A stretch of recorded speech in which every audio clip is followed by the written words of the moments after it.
Bulan di ujung hutan. Dongeng dari Desa Tandora. Di sebuah negeri yang jauh dari kota, tersembunyi di antara bukit dan sawah, berdirilah sebuah desa kecil bernama Tandora. Dahulu desa itu subur dan damai. Hujan turun setiap musim, padi menguning di ladang, dan anak-anak berlarian di bawah hujan sambil tertawa riang.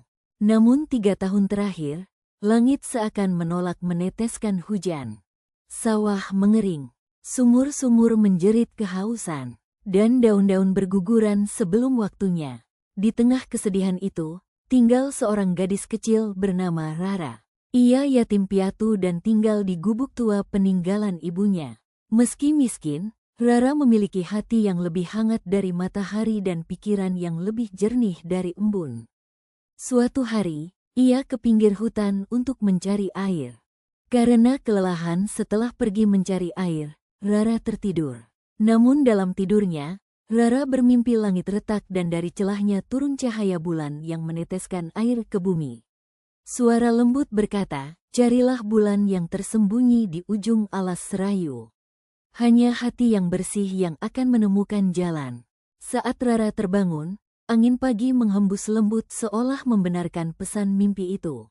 Lalu Rara memutuskan untuk pergi ke hutan alas serayu mengikuti pesan dari mimpinya. Di dalam hutan, pohon-pohon menjulang seperti penjaga zaman. Cahaya matahari hanya menembus tipis, membuat suasana seperti senja abadi. Di persimpangan pertama, Rara bertemu seekor kucing hutan berbulu emas. "Hai, namaku Kilo," kata si kucing. "Aku akan menemanimu, tapi hanya jika kau tak pernah berdusta." Lalu Rara mengangguk. Sejak kecil, ibunya telah mengajarkan bahwa kejujuran adalah kunci dari semua pintu tak terlihat. Kemudian, Rara harus melintasi sungai yang diselimuti kabut tebal. Di tengah perjalanan, muncul bayangan ibunya yang menawarkan jalan mudah. "Katakan saja engkau datang demi dirimu sendiri, maka jalan ini akan terbuka," kata bayang itu. Rara menjawab dengan tegas, "Aku datang untuk desa, bukan untukku." Lalu kabut pun hilang dan jalan tampak jelas. Lalu, di sebuah pohon besar, Rara harus menunggu selama sebentar agar buahnya jatuh. Banyak suara membujuknya memetiknya saja. Namun ia duduk tenang. Lalu, setelah 1 malam, buah itu jatuh dan membuka pintu cahaya menuju puncak bukit. Rara memasuki gua gelap, di mana ia bertemu dirinya sendiri dalam versi yang egois, penakut, dan pemarah.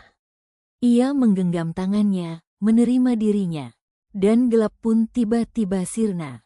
Hingga sampailah Rara di atas bukit cahaya, Rara menemukan kolam kecil di mana bulan purnama memantul. Suara tua bergema dari balik cahaya, "Air ini bisa menyelamatkan satu hal, dirimu atau seluruh desa." Rara menunduk, tanpa ragu, ia mengambil mangkuk kecil dari kain usangnya, mengisi dengan air bulan, dan berkata, "Untuk desa ini."